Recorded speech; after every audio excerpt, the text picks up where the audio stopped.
Hello everybody and welcome back to the channel. My name is Matt and I do like video games, and in today's video we're doing something a little bit different, although I have done it before, and that is a controller review. And the controller that we will be reviewing in today's video is the GameSir G7 SE controller. I've had it since about August.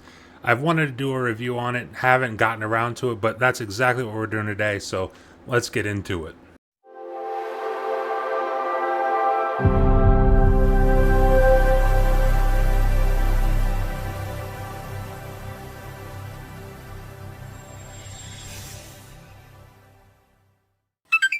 But before we get into the actual nitty-gritty of the controllers and the whole pros and cons and what it does and what it doesn't do, what I want to do first is head on over to the website. I've got it up here, the GameSir website. You're looking at the GameSir G7 SE controller, the controller we are talking about today.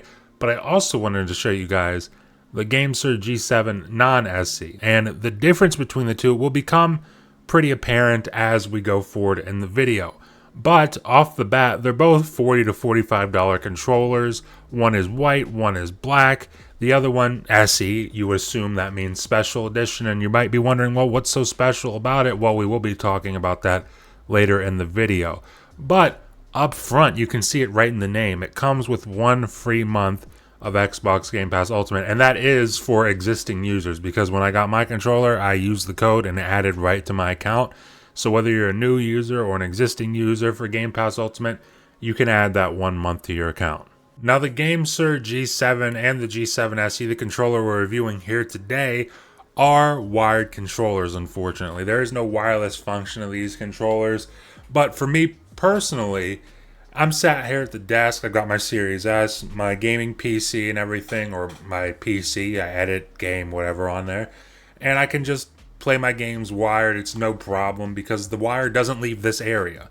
Now, if I were to hook it up to my Series X back there and run a wire across the room, well, then people can trip over the wire. I can trip over the wire. The cats can chew the wire.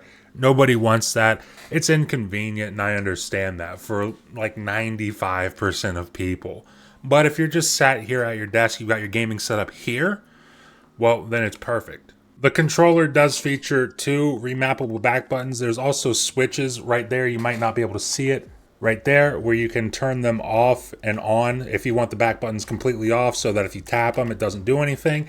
You can turn those off, or you can turn them on. You can remap them to whatever you might want it to remap them to. And there's 2 ways to remap them, one of which is the software, which you can download on Xbox, on PC. We'll be going into the software a little bit later in this video.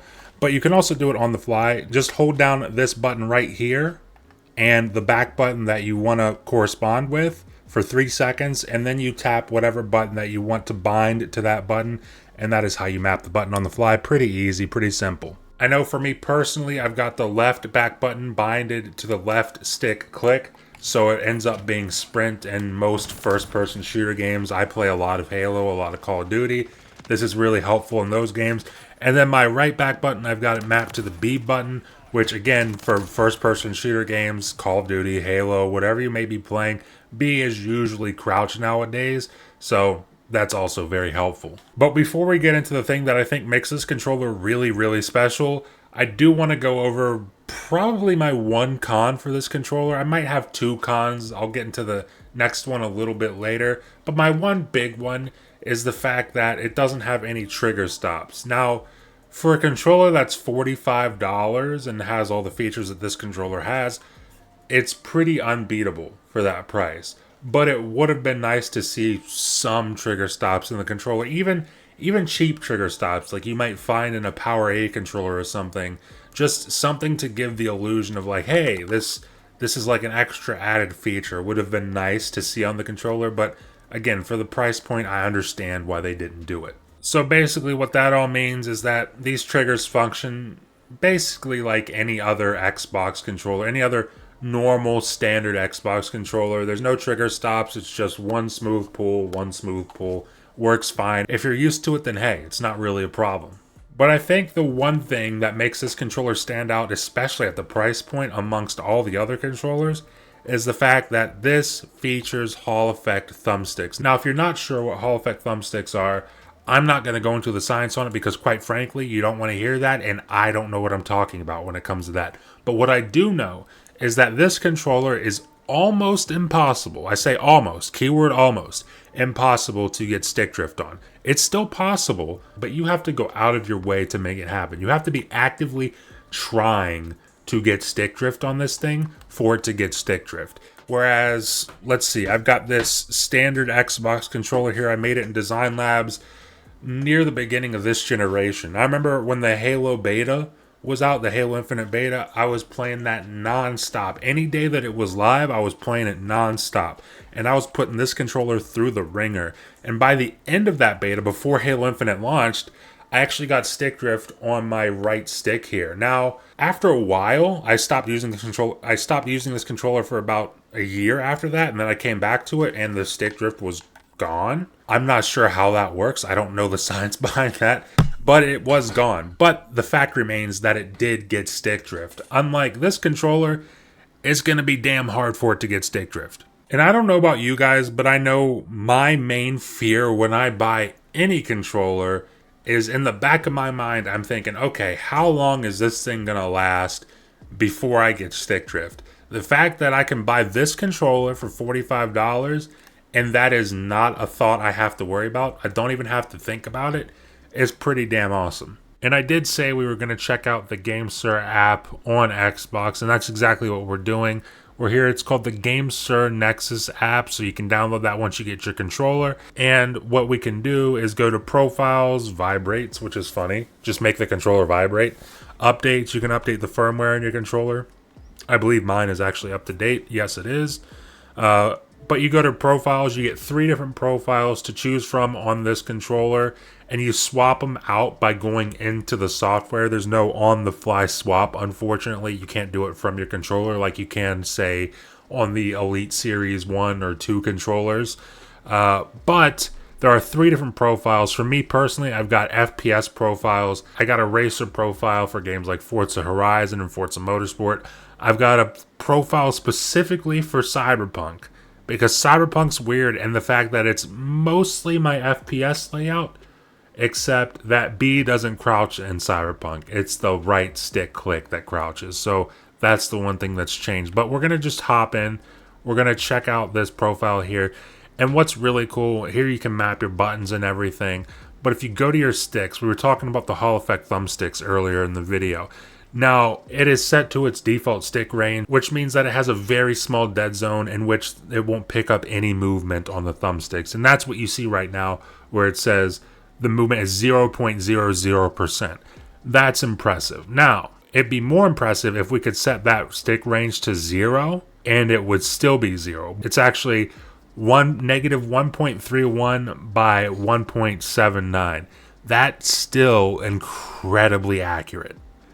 That is still wildly accurate. Now, if we go over to this other stick over here and set it down to 0 as well, this one is reading negative 1.63 by negative 1.45. Again, still wildly accurate. And in fact, if you move it just a little bit, you can probably get it back to 0, which is pretty nuts. That is definitely one of the benefits of Hall Effect thumbsticks, where they are just incredibly precise and very, very accurate. But if we head on over to the triggers, we talked about the triggers briefly a little bit in this video. Now, there are no trigger stops, but what it does to make up for that is you can actually just turn on hair trigger mode, which basically means, like, hey, you sneeze you sneeze near this thing, it's gonna pick it up.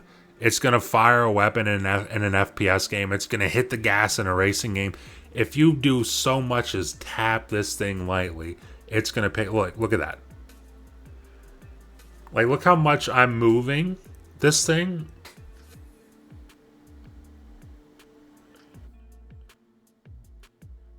Like, I'm barely moving that, and it's picking it up all the way. It goes from 0 to 255. Super quick. And I'm barely even touching the thing. That's definitely one thing that this controller does to make up for the fact that it doesn't have trigger locks. It doesn't quite compare to trigger locks because you're still getting a full trigger pull, so there's nothing stopping you, so you can't really do it as fast as you could if you had trigger locks. But it's a cool feature nonetheless, and it is something nice that they thought to put in there in place of trigger locks. And this, of course, is where you control the vibration of the controller. Now, it has 4 motors in the controller total. There's one in each trigger, and then there's also one in each grip. Of course, that's pretty standard for most Xbox controllers nowadays, or most controllers in general nowadays. Pretty much this is where you come to decide, hey, you want a stronger vibration, you turn it up to 5. If you want no vibration at all, you can turn it completely off. But for me personally, I found that it was pretty good out of the box. It defaults to 3, and that felt like a good vibration. It's not too strong, not too light. It doesn't distract me in games. It doesn't feel like it's throwing off my aim in an FPS game. It's pretty good out of the box, so I kept it as is. But my final verdict on the controller is that it's pretty damn awesome, especially for the price point. $45. There's controllers that cost $100 that don't have the features and the functionality that this controller has, and they also don't feature Hall effect thumbsticks, which is a very big deal, and I hope more controller manufacturers start to do that. I hope Xbox starts doing that. I hope PlayStation starts doing that. Now, obviously, I get why publishers or platform holders like Xbox and PlayStation don't do that, because they want to sell you accessories and they want to sell you hardware, and they're not going to continue to sell you controllers if you just buy one and it never breaks. So I get why they don't do it, but for third party, more controllers need to start doing this. Hall effects should be a standard for third-party controllers going forward. Hopefully we get to that point, but for now, a controller like this really, really stands out, so it's definitely worth picking up. I will say, my final complaint with the controller, and I didn't mention it at all in this video, because it's not a super big deal for most people, because what I'm about to say you have to put in perspective. That controller, to me personally, is quite small. Now, like I said, perspective. I'm about 7 feet tall. I've got huge hands. I've got massive hands. So this controller here is probably a normal size controller for most people. But for me, it's a little bit on the small side. So if you're an abnormally huge person like I am, then yeah, maybe the controller is going to run a little bit small for you. And that's why for me personally, my favorite controller still to this day is the Thrustmaster eSwap X Pro. I did a review on that controller. It's the only controller I've ever reviewed here on the channel, so definitely check that out. But for the GameSir G7 SE, it's a damn good controller at a really, really good price, and I definitely recommend that you guys check it out. But leave a comment down below. Let me know what your thoughts on the controller are. Let me know if you picked the controller up yourself. Let me know if you plan on picking it up after having seen this review. Leave that down in the comments below. Leave a like if you liked the video, if you found it helpful in any sort of way. And if you're enjoying this kind of content and you want to stay up to date with it going forward over here on the channel, well, the best way to do that is consider subscribing. Consider ringing that notification bell, because that helps you stay up to date with everything that happens over here on the channel. And it helps promote me in the algorithm, helps push the videos out to way more people. And I always, always appreciate that. And with that being said, thank you for watching, and I will see you in the next video.